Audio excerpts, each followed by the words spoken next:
히브리서 11장 17절에서부터 26절. 아브라함은 시험을 받을 때에 믿음으로 이삭을 드렸으니 저는 약속을 받은 자로 돼 그 독생자를 드렸느니라.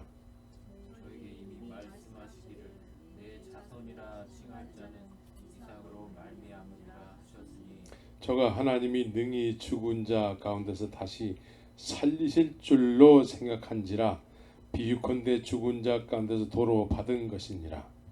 믿음으로 이삭은 장차 오는 일에 대하여 야곱과 에서에게 축복하였으며 믿음으로 야곱은 죽을 때에 요셉의 각 아들에게 축복하고 그 지팡이 머리에 의지하여 경배하였으며 믿음으로 요셉은 임종시에 이스라엘 자손들의 떠날 것을 말하고 또 자기 해골을 위하여 명하였으며 믿음으로 모세가 났을 때 그 부모가 아름다운 아이임을 보고 석 달 동안 숨겨 임금의 명령을 무서워 아니하였으며 믿음으로 모세는 장성하여 바로의 공주의 아들들이라 칭함을 거절하고 도리어 하나님의 백성과 함께 고난받기를 잠시 죄악의 낙을 누리는 것보다 더 좋아하고 그리스도를 위하여 받는 능력을 애굽의 모든 보화보다 더 큰 재물로 여겼으니 이는 상 주심을 바라봄이라.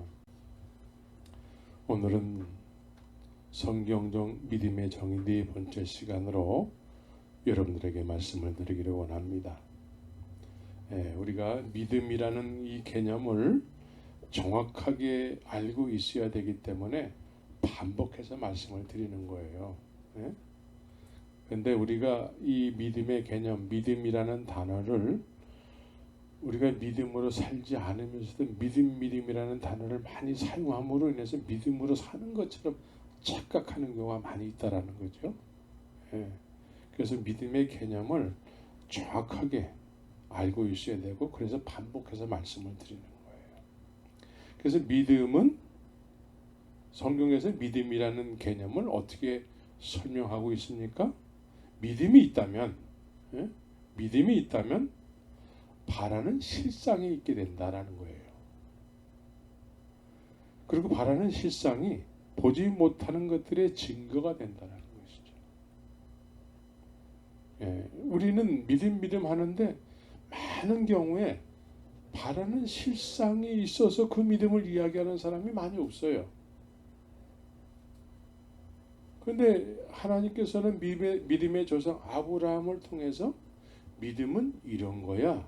내가 아브라함에게 말한 것을, 내가 그 약속한 것을, 내가 계획한 것을 내가 이루는 데 있어서 아브라함은 그걸 바라는 실상으로 바라보고 살았다라는 것이죠.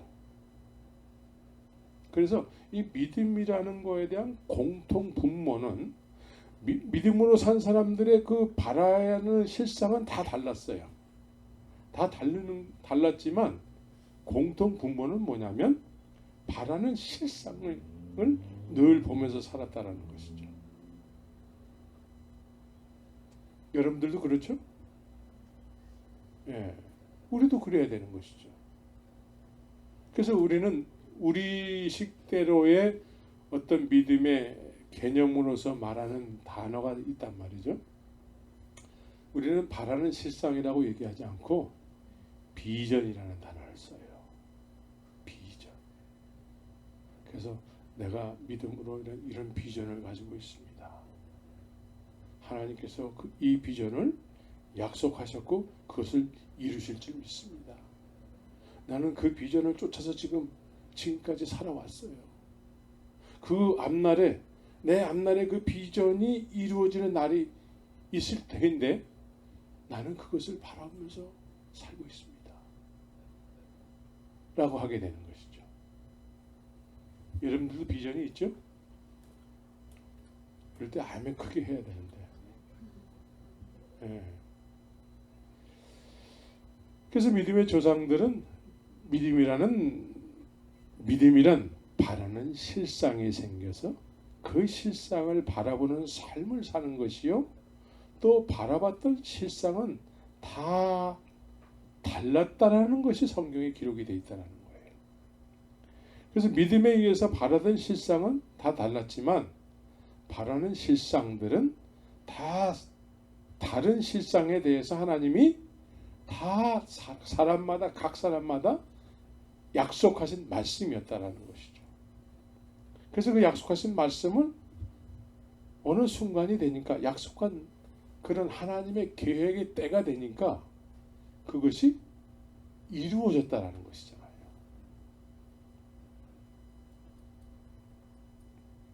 하나도 빠짐없이 이루어졌다라는 것을 믿음의 선진들이 증거하고 있다라는 것이잖아요.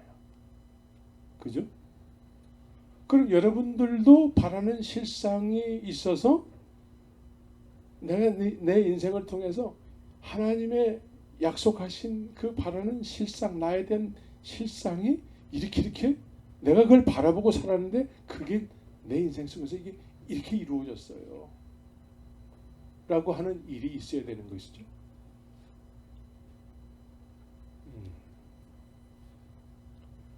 그래서 주께서 이사야서 38장 15절에 보면은 주께서 내게 말씀하시고 또 친히 이루셨사오니 내가 무슨 말을 하오리요 라고 얘기하고 있어요. 그래서 믿음은 다 각자가 다 다른데 바라는 실상이 달랐는데 더 나은 제사를 드리게 하는 역할을 했다는 것이죠. 누가? 아벨을 통해서 하나님께서 믿음은 더 나은 제사를 드리게 했다라는 것이죠. 네. 더 나은 제사라는 것은 일단 예배를 받으시는 대상을 알아야 되는 것이죠. 예? 예배를 받으시는 대상을 모르고 예배를 드리면 내 예배를 받았는지 안 받았는지 모르게 되는 것이죠. 그래서 예배를 받았는지 안 받았는지 모르게 되면은 그걸 어떻게 알 수 있을까요? 가인은 자기 예배를 안 받은 거에 대해서 평상시에 그 아벨하고 앙금이 있었거든요. 성경은 아벨은 양치는 사람이요 가인은 농사 짓는 사람이었다라는 것이죠.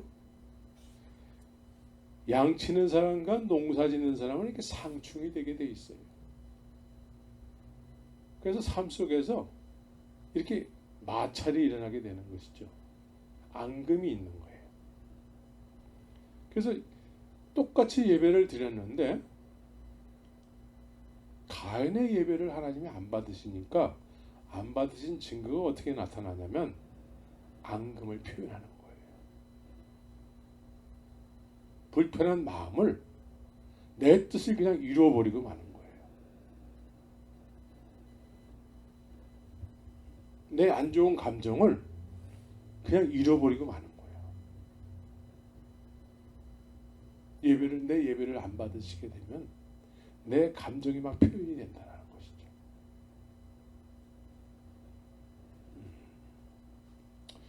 과거에 제가 젊었을 때 이제 은혜를 막 받아가지고 이제 예배 드리는 것이 늘 기다려지는 때가 있었어요. 뭐 지금도 그렇지만 젊었을 때는 그때 막 은혜를 받아가지고 막 뜨거웠어. 누가 나를 이렇게 만지면 뜨거워 그랬을 거예요. 근데 그럴지라도 그때는 이렇게 젊었을 때에 조금 우리 집사람하고 좀 이렇게 교회를 오다가 조금 이렇게 말다툼 같은 거 할 수 있잖아요. 그렇죠?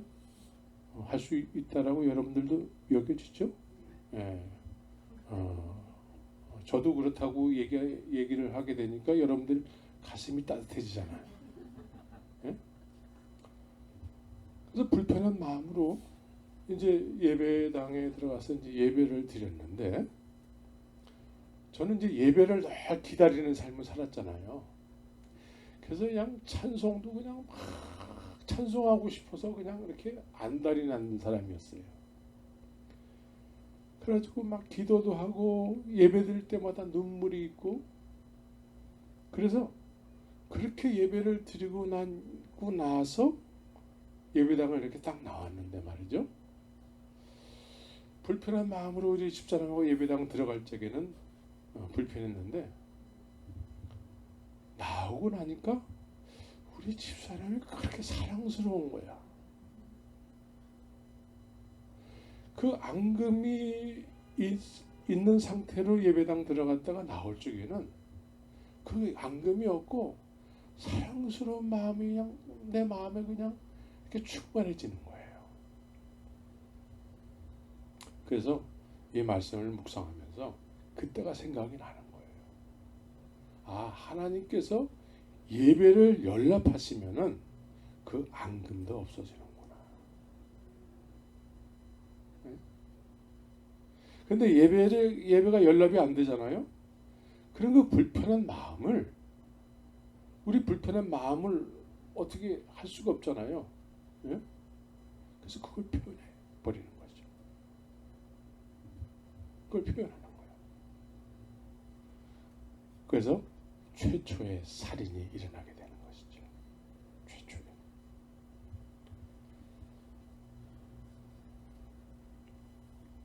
그래서 우리는 연락받는 예배를 드려야 돼요. 그러면 하나님이 우리의 예배를 연락하시게 되면은 마음이 기쁨과 평강으로 넘치게 되는 것이죠. 우리의 영혼이 맑아지게 되는 거예요.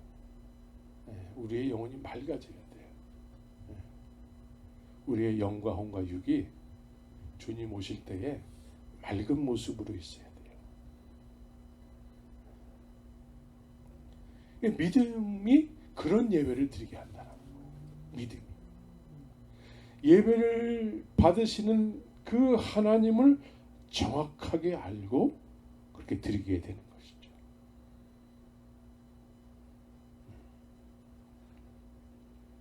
그래서 우리는 예배를 통해서 연락받는 예배를 드리고 있는지를 점검해야 되는 것이죠. 예. 그래서 예배를 매일같이 드리는데 여전히 미운 마음이 내 마음을 주관한다고 그러면 이건 안 되는 거예요. 이건 안 되는 거예요. 그래서 믿음으로 에녹은 삶의 가치관이 하나님을 기쁘시게 하는 자라는 그런 증거를 얻었다는 것이죠. 네. 하나님을 기쁘시게 하는 삶을 살았대요. 무엇으로? 믿음으로. 믿음이 있으면, 믿음이 없으면 하나님을 기쁘시게 못한대요. 네? 믿음이 없으면 하나님을 왜 기쁘시게 못할까요? 하나님을 모르기 때문에 그래요.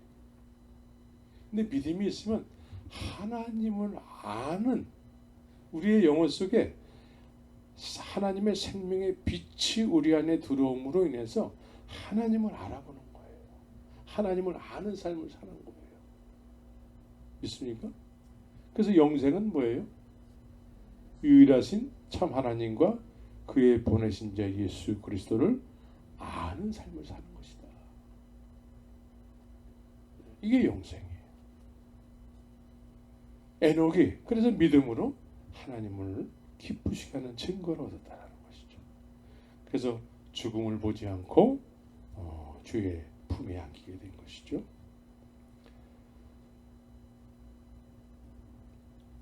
믿음으로 노아에게는 바라는 실상이 있었는데 그것은 아직 보지 못하는 일에 경고하심을 받았다는 것이죠. 네, 아직 지금 일어난 일이 아니에요. 네, 지금 일어날 일이 아닌데 그건 100년 후에 일어날 일인데 100년 전에 이미 경고하심을 받았대요. 그런데 믿음은 그 경고하심을 받아서 준비를 했다라는 것이죠. 중간에 막 이거 잘못 음성을 들은 거 아닌가 할 수도 있잖아요. 그런데 끝까지 갔다라는 거예요. 끝까지. 그래서 다 만들어지니까 하나님이 창문을 닫아주시잖아요. 그리고 비를 내리게 되는 것이죠. 믿음은 이와 같은 거라는 거예요. 믿음의 선진들의 삶 속에서 바라는 실상은 다 달랐어요.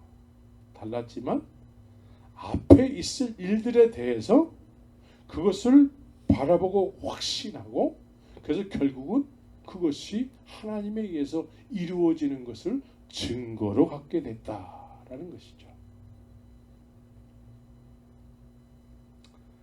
그래서 우리에게도 아직 보지 못하는 일에 경고하심을 받았다고 한다면 무엇이 있어야 될까요? 여러분들에게 보지 못하는 것들에 대해서 경고하심을 받았다.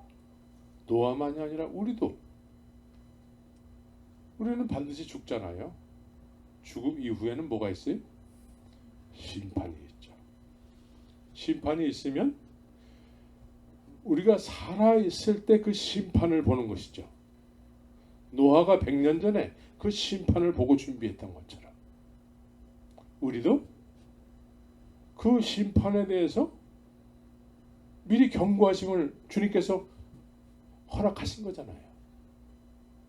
이해가 되세요? 믿음이 있으면 그 경고하심을 나에게 허락하신 거라는 거죠. 그래서 그것을 바라보면서 사는 것이죠. 그것을 바라보면서 예수 안에서 지어져가는 그런 삶을 살아야 되는 것이죠. 예수님이 내 안에, 내가 예수 안에 있는 그런 삶을 살아야 되는 것이죠. 그냥 내 멋대로 그냥 아유 또 왔네 오늘. 오늘 또 왔네. 그래서 오늘은 뭘 먹을까? 오늘 어떻게 해서 시간을 보낼까? 이런 것이 아니라 오늘도 내일도 허락되는 그날에 주님과 동행하는 것이죠. 말씀에 의해서 내 영혼이 이렇게 지어져 가야 되는 거예요. 노아가 매일같이 방주를 지었던 것처럼 주의 말씀을 의지해서 내가 자꾸 주님을 닮아가는 삶을 사는 것이죠. 주님을 믿고 주님을 만난 그런 삶 속에서 그런 표적이 나타나야 되는 것이죠. 믿습니까? 네. 그냥 되는 대로 살아가는 게 아니죠. 그래서 주야로 주의 말씀을 묵상하고 노새 젊어서 노새 늙어지면 못 노나니. 근데 우리가 이미 늙었다고 할 수도 있잖아요. 그렇지만 우리는 아직도 젊다고 생각하고 노새 젊어서 노새 이러면 안 되고 날마다 주의 말씀에 의해서 내 영혼이 주의 형상을 닮은 그런 모습을 자꾸 지어져 가야 되는 것이죠. 그래서 이것이 주님으로부터 경고하심을 받아서 사는 삶이죠. 준비하는 거예요. 100년 후에 있을 일을 100년 전에 준비하면서 살았던 것처럼. 그래서 그 방주가 만들어지니까 그것이 구원이 되는 것이죠. 우리도 그 죽은 이후의 심판에 대해서 살았을 때부터 그거를 준비하는 것이죠. 그래서 우리가 예수 안에 있기를 힘쓰고 예수님이 내 안에 있기를 힘쓰고 예수님이 내 안에 거하시는 것이 예수님이 거하시는데 불편하게 해서는 안 되는 것이죠. 예수님이 기뻐하셔야 돼요. 내 안에 거하는 것을 기뻐하셔야 되는 것이죠. 그래서 늘 예배하고 찬송하고 그렇게 주님과 매일매일 동행하는 삶을 살아야 되는 것이죠. 그래서 믿음으로 아브라함은 바라는 실상을 가지고 살기 시작했는데 그것을 부르심을 받았을 때라고 얘기하고 있다는 것이죠. 부르심을 받았을 때. 그래서 믿음은 부르심이에요. 부르심. 믿음은 부르심. 그래서 부르심은 순종하여 장래 기업으로 받을 땅에 나갈세. 부르심에는 어떤 하나님의 말씀하신 내용이 있는 것이 말씀에 대한 내용이 있어요. 그래서 제자들도 예수님께서 부르셨을 때에 야 나를 따라와. 나를 따르라. 사람이 저는 이제 저를 따라오세요 이렇게 얘기 안 해요. 왜냐면 제가 줄 게 없기 때문에. 근데 만약에 우리 안전사님이 저보고 따라오세요 이렇게 그러면은 우린 뭘 생각할까요? 예? 아, 오늘 뭘 줄 건가 보다. 그죠? 예. 예수님이 나를 따르라 하면은 제자들이 뭘 주시기 어떤 계획된 것이 있으니까 따라오라고 그러겠죠. 그래서 부르심 안에는 하나님의 계획이 있는 거예요. 믿음은 부르심이고 부르심은 하나님의 계획이 있는 거예요. 나를 향한 계획. 믿습니까? 예. 그래서 제자들이 예수님을 따라갔더니 어떻게 됐어요? 예수님을 따라갔더니 나중에 다 주님의 소원이 이 제자들의 소원이 돼서 살았어요. 더 이상 뭐 고기 좀 더 잘 잡게 해주세요. 뭐 장사 좀 잘 되게 해주세요. 뭐 내 원한을 해결해 주세요. 뭐 이런 거 얘기하는 사람이 없이 이 제자들은 예수님을 따라가서 예수님이 십자가에서 죽으시고 부활하신 이후에는 모두가 다 하나님의 소원이 이들의 소원이 돼가지고 그렇게 남은 때를 그렇게 살았던 것이죠.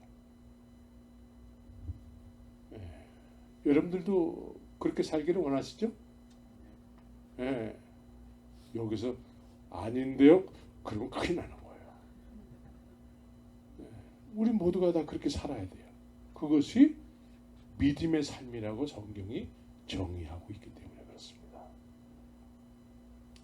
그래서 부르심은 믿음이요. 순종해야 될 주의 말씀이 있는 거예요. 순종해야 돼.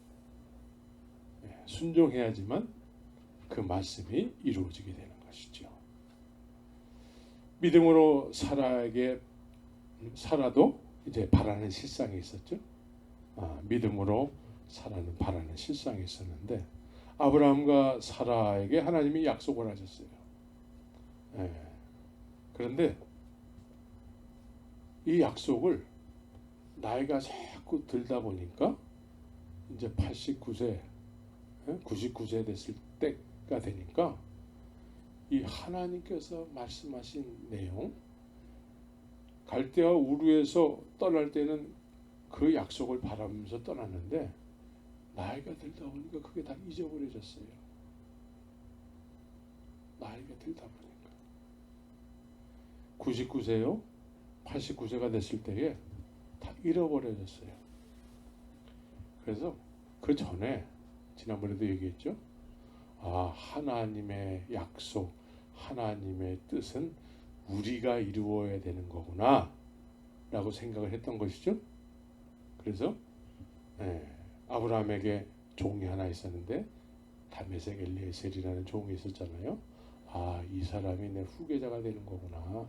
내 대를 이을 사람이고 이것이 하나님의 뜻이구나.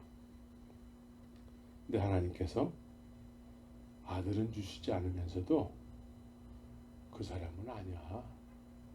아니라는 것은 말씀하셨다는 것이죠. 그러니까 이번에는 이제 사라가 이제 아브라함을 아주 기분을 좋게 했잖아요.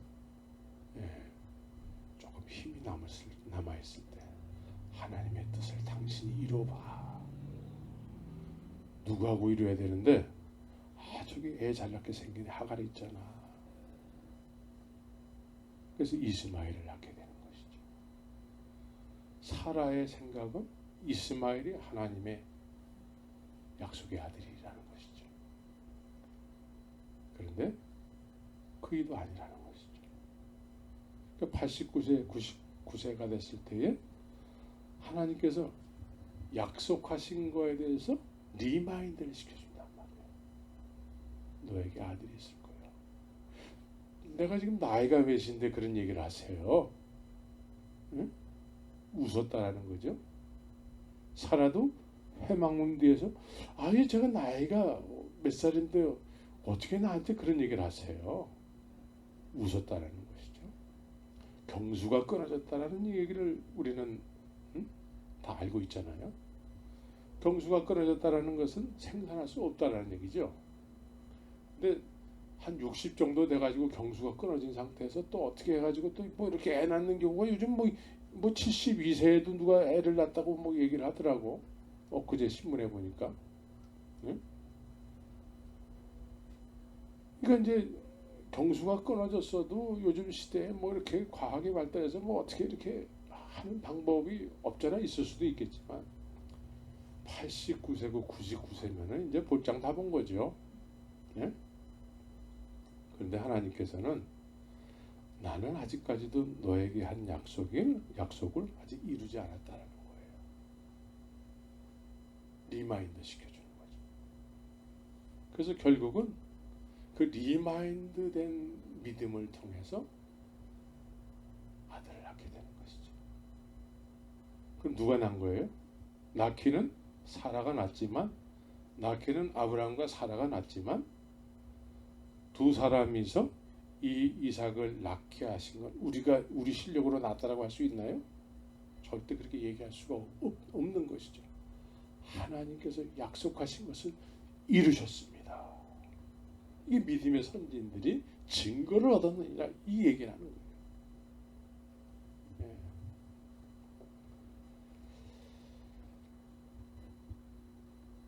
그래서 우리는 믿음이 있다고 해서 자랑을 하고 이러는 것은 아직도 믿음이 없다라는 거예요. 난 믿음이 있고 뭐 내가 무엇도 하고 이것은 사실 하나님이 이루신 일이 아닌 경우가 많아요. 자기 실력으로 뭔가를 했기 때문에 자기 자랑으로 뭔가를 얘기하게 되는 것이죠. 믿음은 우리가 할 수 없는 일을 하나님께서 약속하셔서 결국은 주님이 이루시고 그것을 우리는 내가 했다고 할 수 없는 일이기 때문에 하나님께 영광을 돌리게 되는 것이죠. 하나님이 하셨습니다. 여러분들의 인생을 통해서 그러한 일이 분명히 있어야 되는 것이죠.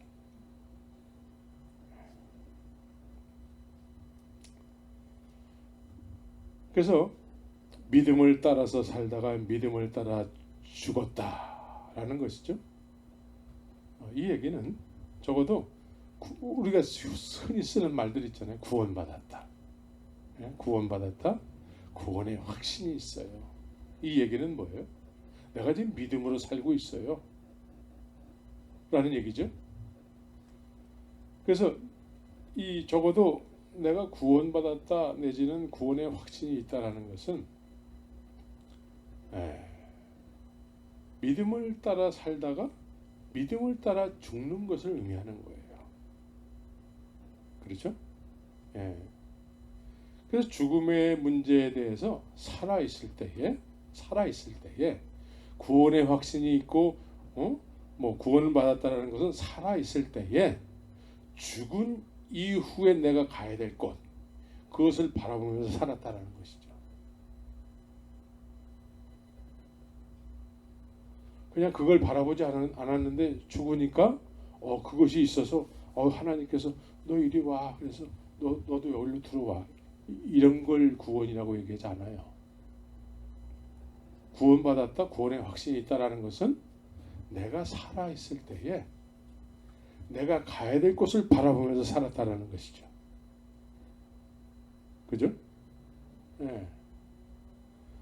그래서 살아있을 때 내가 죽은 이후에 가야 될 것을 바라보고 살았는데 죽으니까 하나님도 그 바라보고 산 것을 하나님께서 이미 예비해 놓으셨다라는 것이죠. 그래서 내가 죽으니까 그 바라보면서 살았던 것이 죽으니까 그것이 있는 거예요. 이게 구원이죠. 이게 구원의 확신 있는 삶을 사는 거예요. 그냥 누가 그냥 구원의 확신이 있습니까? 그러면 예, 할렐루야, 아멘. 그리고서는 구원의 확신이 없는 삶을 사는 것. 그걸 구원의 확신이라고 얘기하지 않아요. 우린 좀 믿음에 대해서 좀 분명해져야 돼요. 믿음에 대해서. 믿음이 있다 없다. 믿음이 있으면 이렇게 바라는 실상을 가지고 살게 된다는 것이죠. 그러니까 처음 믿는 사람들은 뭐가 뭔지 모르겠지만 우리는 벌써 이제 최소한 30년 신앙생활 했죠. 30년까지는 안 돼요. 한 25년 돼요. 그러고 싶죠. 25년이나 30년. 제자들은 말이에요. 3년 반 믿었어요. 3년 반. 그런데 결국은 하나님이 예정하신 그 모습이 돼서 남은 인생을 이렇게 살다가 간 것이죠.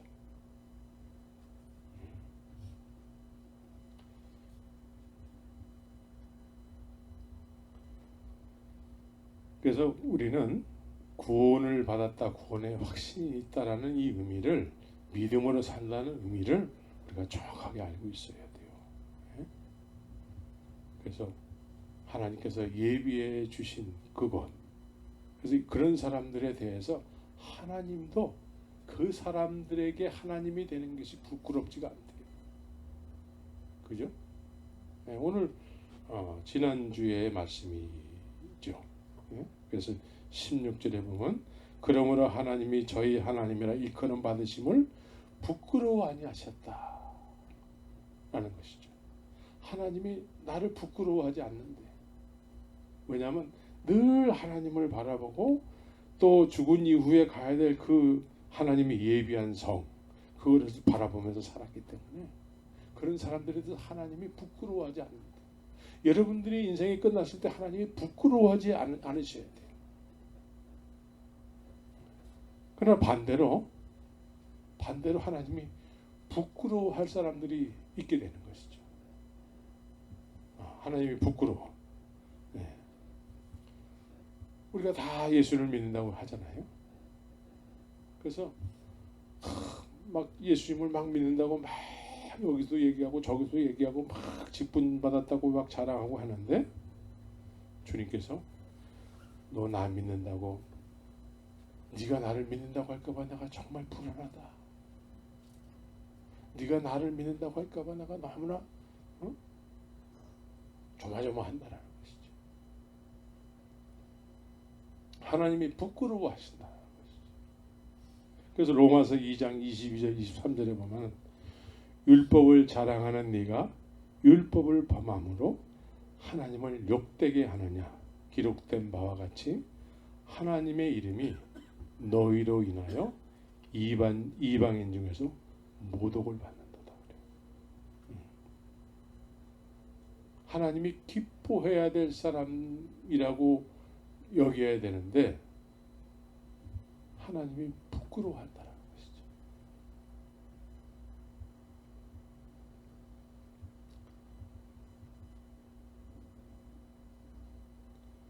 17절에서 믿음으로 아브라함이 시험을 받는다고 하면서 믿음으로 이삭을 드리게 되지 않습니까? 믿음으로 했대. 믿음으로. 그럼 여기서 바라는 실상은 다 상황이 다르다고 했죠. 근데 여기서 아브라함은 시험을 받을 때 믿음으로 이삭을 드렸다고 얘기하고 있어요. 그럼 여기서 아브라함이 믿음으로 드렸다고 했을 때 이 믿음은 어떤 믿음을 얘기하고 있는 걸까요? 오늘 이 말씀을 보면은 이 말씀 안에 그 답이 다 나와 있어요. 말씀이 다 나와 있어. 그러니까 아브라함이 믿음으로 드렸다고 하는 그 믿음에 대한 내용은 뭐냐면 하나님께서 이삭 약속의 아들을 주셨는데 저에게 이미 말씀하시기를 내 자손이라 칭할 자는 이삭으로 말미암았으리라 하셨으니 저가 하나님이 능히 죽은 자 가운데서 다시 살릴 줄. 그러니까 하나님은 약속하신 아들에 대해서 변개치 않아야 하신다는 거예요. 하나님은 말씀하신 거에 대해서 이럴 때는 또 다르게 말씀하시고 저럴 때는 또 다르게 얘기하고 이러지 않는다라는 것이죠. 이 약속의 아들을 통해서 하늘의 별과 같이 바다의 모래와 같이 그렇게 후손을 많게 하리라고 주님이 이미 약속을 하셨잖아요. 이걸 믿었다라는 거예요. 그런데 아브라함에게 네 아들을 드려라 라고 하니까 이게 이제 시험거리가 되는 것이죠. 이게 시험하는 거예요. 시험. 근데 아브라함은 이 시험에 대해서 하나님을 이렇게 알고 드린다라는 거예요. 네. 하나님을 이렇게 알고. 네. 여러분들도 하나님을 그렇게 그런 하나님을 알고 계세요? 네. 하나님을 이 아들을 통해서 하늘의 별과 같이 바다의 모래와 같이 많아질 거야 라고 하셨기 때문에 오늘 19절에서는 하나님이 능히 죽은 자 가운데서 다시 죽어도 산다라는 거예요. 죽어도 산다. 여기서 이제 예수 그리스도를 예표하고 있는 거예요. 죽어도 사는 거예요. 하나님은 약속하신 거에 대해서는 변개치 아니하신다라는 거예요. 그런 하나님을 믿습니까? 네. 변개치 아니하시는 하나님. 그래서 하나님께서는 변개치 아니하시는 하나님으로 아브라함에게 가르쳐 주시면서 왜 하나님은 아브라함에게 왜 시험을 했을까? 시험 안 하고도 그냥 이렇게 이삭을 통해서 아들을 낳게 할 수 있잖아요. 이삭을 통해서 계속 후손이 막 많아지게 할 수 있잖아요. 근데 왜 아브라함은 꼭 이렇게 시험을 이렇게 힘들게 할까? 나에게 그러면 나는 정말 힘든데, 나에게 그러면 하나님 주님 나한테 그렇게 하면 안 돼요.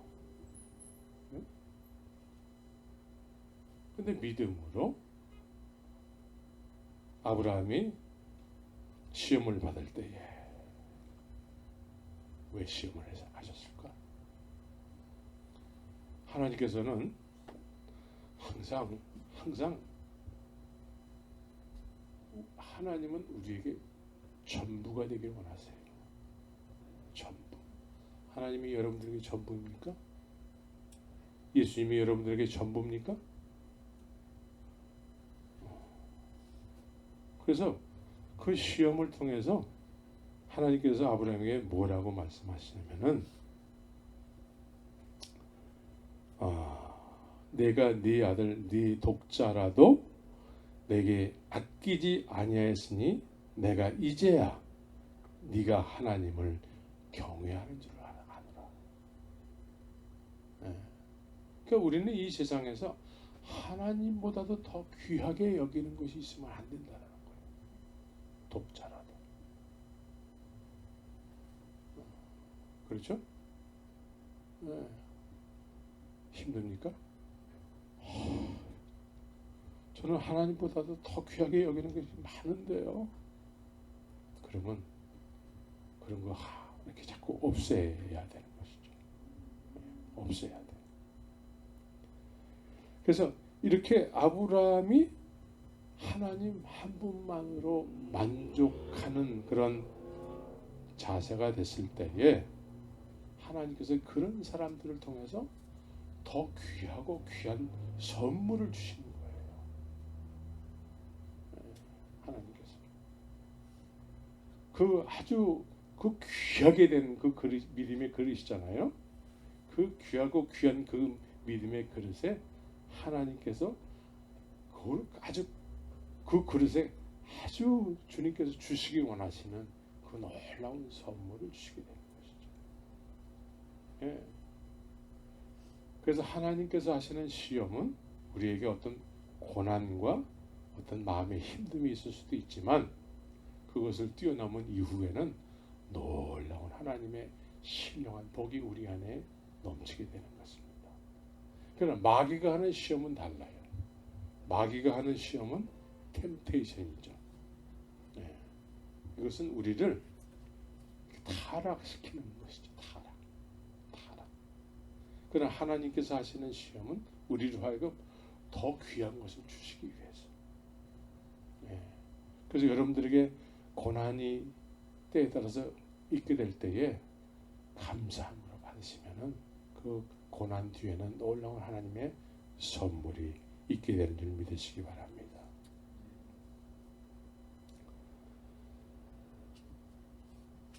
그래서 예수님께서도 세상에 오셔서 세상과 나를 동시에 섬길 수 없다라고 얘기했습니다.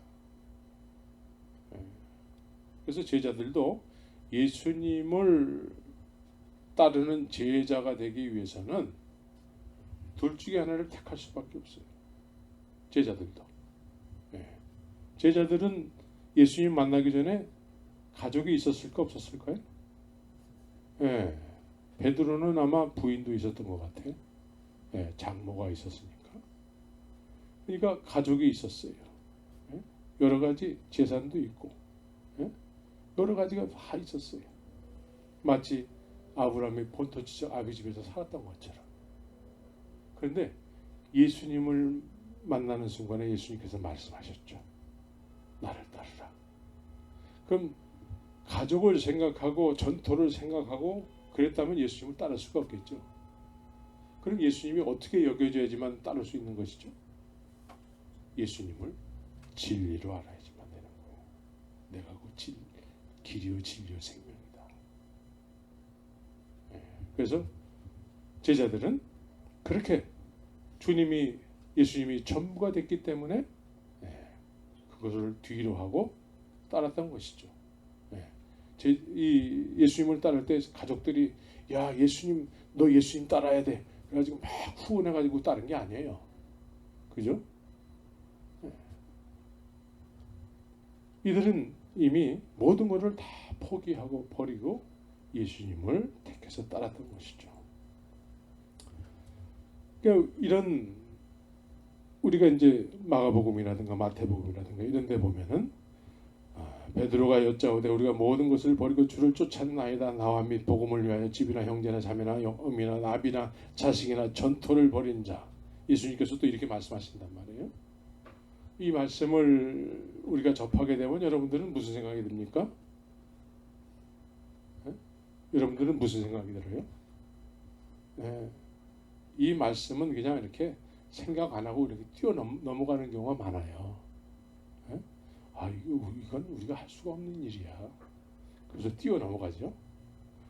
그래서 가끔씩 그런 말씀이 이렇게 눈에 띄게 되면은 예수님은 너무하셔. 예수님은 너무하신 분이야. 어떻게 가족이나 전토나 뭐 이런 걸 다 버리고 이렇게 쫓으라고 얘기하실까? 정말 너무하셔.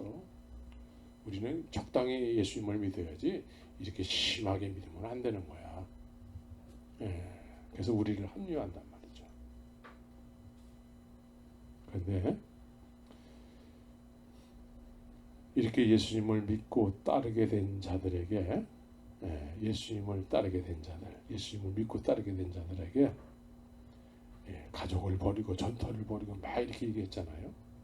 그런데 사도행전에서는 주 예수를 믿으라. 그리하면 네가 버려야 하고 전토를 벌이고 막 이랬던 것들 그 가족들이 다 너처럼 예수 믿게 돼 라고 얘기하게 되는 것이죠. 주 예수를 믿으라. 그리하면 너와 내 집이 구원을 얻으리라. 나 혼자만 믿는 것이 아니고 내가 버리면서까지 그렇게 가족을 버리면서까지 예수님을 쫓았는데 그 버리면서까지 했던 그 가족들이 나중에 다 예수를 믿게 된다는 것이죠. 그래서 제가 선교사 생활을 하면서 한 아이가 콧질질 흘리면서 이렇게 사탕 이렇게 빨아먹는 사탕 이렇게 난리팝 그거를 빨면서 국민학생인데 그거 면서 이렇게 교회에 왔어요. 근데 얘가 이제 한 고등학교 정도 되니까 대학교 정도 되니까 그 가족 전부가 다 예수를 믿더라고요.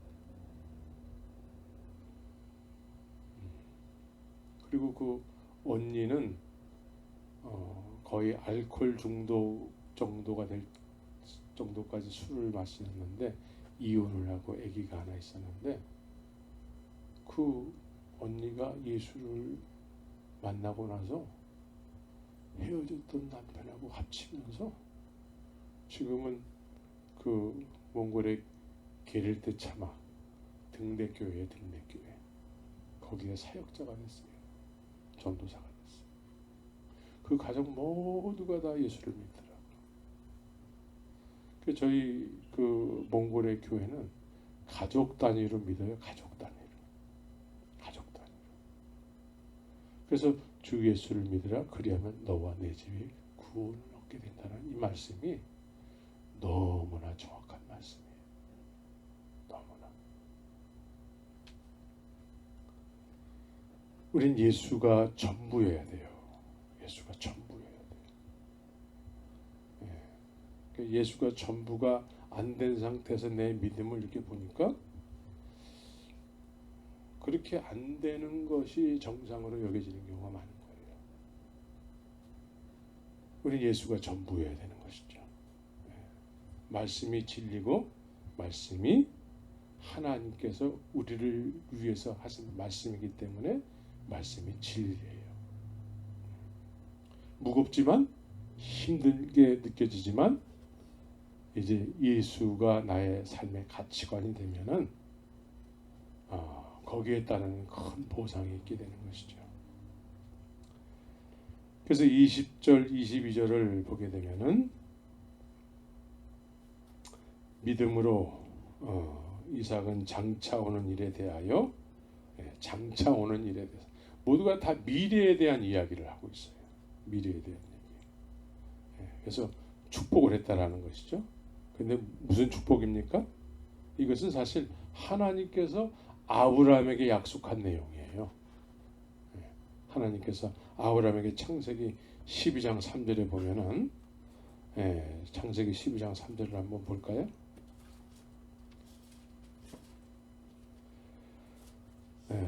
내가 너로 큰 민족을 이루고 내게 복을 주어 내 이름을 창대케 하리니 너는 복의 근원이 될지라. 너를 축복하는 자에게는 내가 복을 내리고 너를 저주하는 자에게는 내가 저주하리니 땅의 모든 족속이 너를 인하여 복을 얻을 것이니라. 이것을 축복하는 거예요. 이것을. 그래서 우리가 축복을 할 때에 복의 근원이 되게 하기 위한 축복을 하는 것이죠.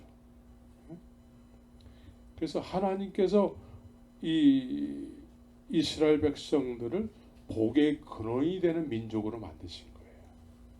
또 믿음의 사람들을 복의 근원으로 삼으시는 것이죠. 여러분들이 복의 근원이 되어야 되는 것이죠. 그래서 여러분들을 축복하는 자를 하나님이 또 축복하고, 여러분들을 저주하는 자는 하나님이 저주를 합니다. 그렇죠?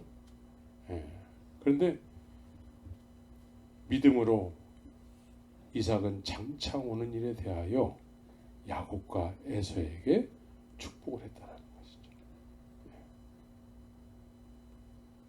믿음으로 야곱은 죽을 때에 요셉이 각 아들에게 축복하여 그 지팡이 머리에 의지하여 경배하였으며, 그래서 앞으로 있을 일에 대해서 하나님의 기업이 되게 하는 축복 기도를 해주신다는 것이죠. 요셉은 임종시에 이스라엘 자손들이 떠날 것을 말하고 그 앞에 있게 될 일들에 대해서 이렇게 예언 내지는 축복 기도를 하고 있다는 것이죠. 그래서 믿음으로 모세의 부모는 모세가 어떤 아이라는 것을 알게 된 것이죠. 성령의 역사는 하나님께서 이루시고자 하는 놀라운 은혜를 이렇게 느껴지고 깨닫게 되는 거예요.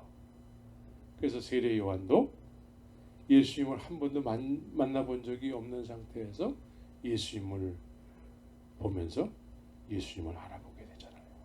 근데 모세의 부모가 모세가 태어났는데 얘는 예사 아이가 아니라는 거예요. 믿음으로 그걸 알게 됐다는 거예요. 믿음으로. 믿음은 이와 같은 일을 하게 하신다는 것이죠. 믿음은. 주원이가 예사 아이가 아니죠. 그러니까 기분이 좋잖아. 네? 네. 모세는 그들 부모에게는 예사 아이가 아니라는 걸 알게 됐다는 거예요. 무엇으로? 믿음으로. 믿음으로.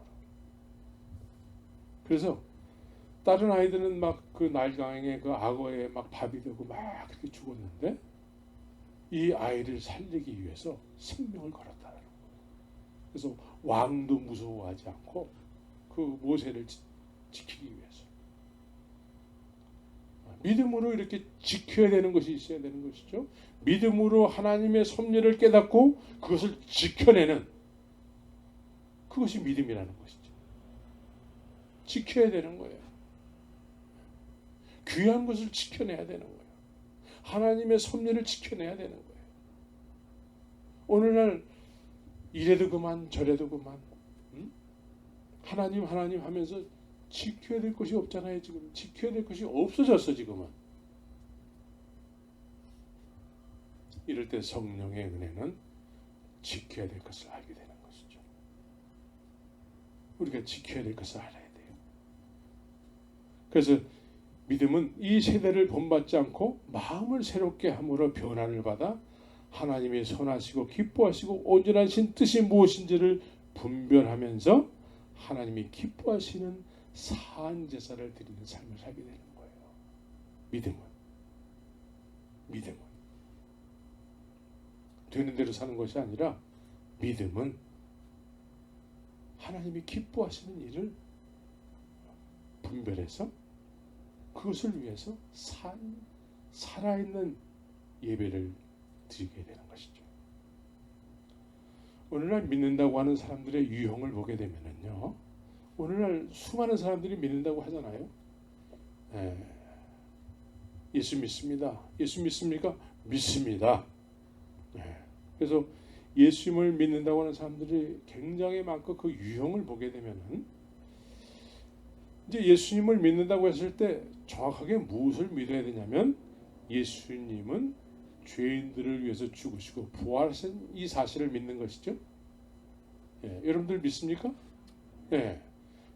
그렇게 믿는다고 하는 사람들이 굉장히 많은데 그 크게 이렇게 네 부류로 이렇게 나눈다면 어떤 사람들은 내가 정말 뭔가 이렇게 어떤 공동체 안에서 열심히 뭔가를 함으로 인해서 어떤 직분도 얻을 수 있어요. 그래서 회개할 것이 없는 것으로 생각을 하는 그런 믿는다고 하는 사람들이 있게 되는 것이죠.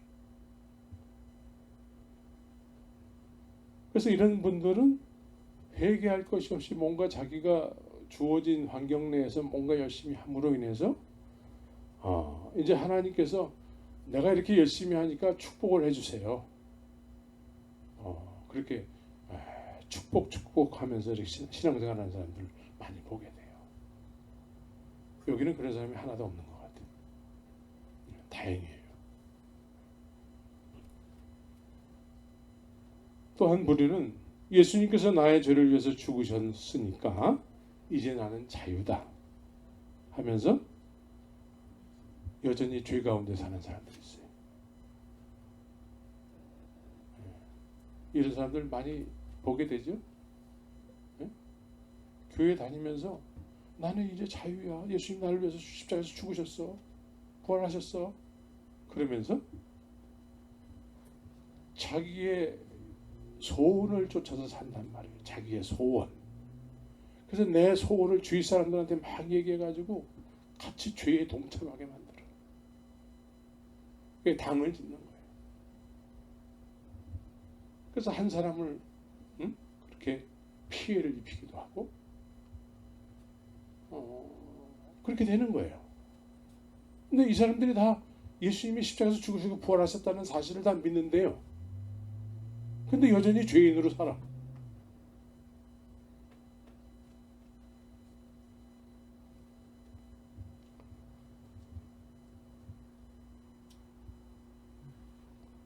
그래서 이런 사람들은 하나님의 의를 추구하기보다는 자유를 통해서 육신을 쫓는 일을 하게 되는 것이죠. 그래서 갈라디아서 5장 13절에 보면 형제들아 너희가 자유를 위하여 부르심을 입었으나 그러나 그 자유로 육체의 기회를 삼지 말고 오직 사랑으로 서로 종로를 하라 이렇게 얘기하고 있어요. 그 자유로 육체의 기회를 삼지 말래요. 근데 의외로 육체의 기회로 삼는 사람들이 많아요.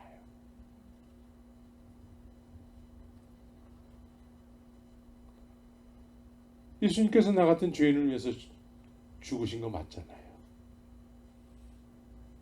그래서 우리가 자유로워져서 여전히 자유롭기 때문에 이제 내 소원대로 막 사는 건 그건 사실 주님을 잘 알지 못하는 것이죠. 또한 이런 사람들이 있어요. 예수님께서 나 같은 죄인을 위해서 죽으셨습니다. 그런데 여전히 자유하지 못하는 사람들이 있어요.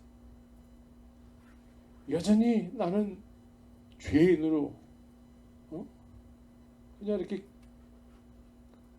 기쁨도 없고 그렇게 슬픔을 머금은 채 이 세상의 모든 걱정을 다 가슴에 안은 채 그렇게 예수님께서 십자가에서 죽으시고 부활하신 것을 믿는다고 하지만 여전히 자기는 죄인으로서 자신이 없어. 나는 안 돼요. 나는. 그래서 주님의 십자가의 공로를 믿는다고 하지만 그 공로에 의해서 살지 못해. 네 번째는 예수님께서 나 같은 죄인을 위해서 죽으셨습니다. 나는 이제 예수님의 십자가의 공로에 의해서 의롭다 여김을 받고 그분의 부활하심이 내 안에 살아계셔서 이제 그분의 부활의 영광이 나의 부활의 영광이 돼서 그렇게 주님과 동행하는 삶을 사는 것이죠.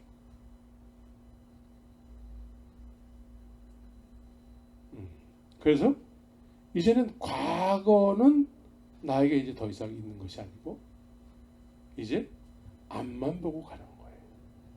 새 사람, 새 생명이 돼서 주님의 부활의 영광에 참여해서 주님과 남은 인생을 동행하는 그래서 그 본향을 향해서 그 본향만을 향해서 진군해 나가는 그 십자가의 군병의 삶을 사는 여러분들은 어느 쪽입니까? 네 번째가 돼야 돼요.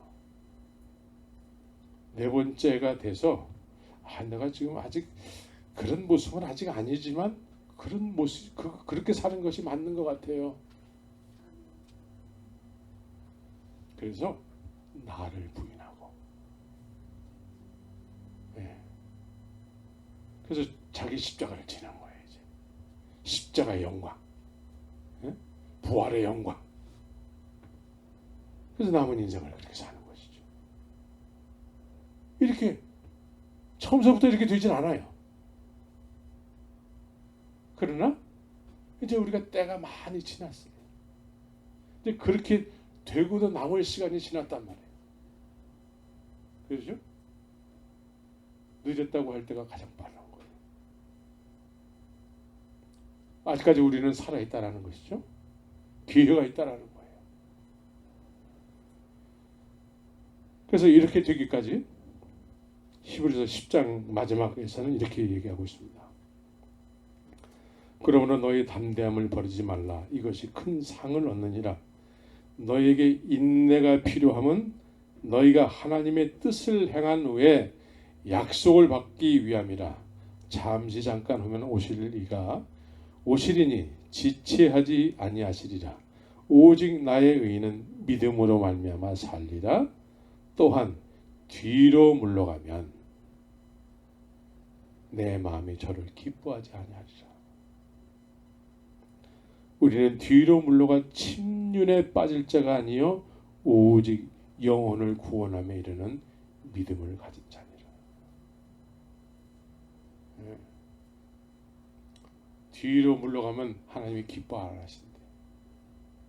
이제 우리는 앞을 향해서, 표대를 향해서, 예? 우리가 가야 될 본향을 바라보면서 하나님께서 나를 위해서 예비하신 그 본향을 바라보면서 남은 때를 그것으로 날아가는 화살이 돼서 그렇게 믿음은 그것을 바라보고 사는 것이죠.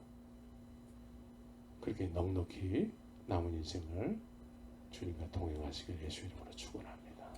같이 기도하겠습니다.